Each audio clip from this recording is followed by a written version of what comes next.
So you can see here that I'm inside a Zoom meeting right over here, and on the bottom left corner you can see that there's the video option right here. To enable virtual background, I have to go and click on this triangle icon right over here, and then I can choose a virtual background, as you can see right over here. So let me just click on choose virtual background, and this option will appear.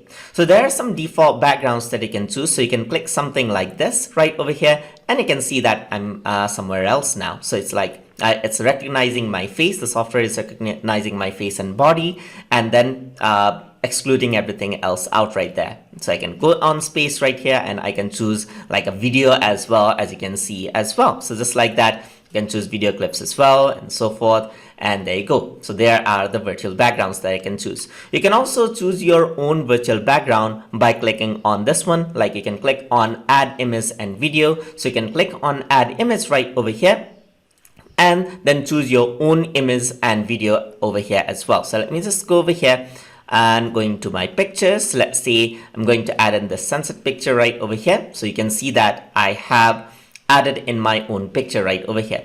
I can also add in my own video, so they have to be in MP4 format. So I'm just going to go over here onto my documents folder. So I'm going to go to my documents, and I'm going to bring in this video right over here, just like this. So the tutorial video is there, as you can see, and the video is being played around in the background, just like that. And these are the options which are actually provided. So let me just go over here onto the virtual background settings. And here's another option, like you can enable, like I have a green screen option. So if you have a green background, then it really helps out with this kind of effect. So it can key out it properly. So if you do have a green screen, you can check this out, check this option out right over here for a better result as well.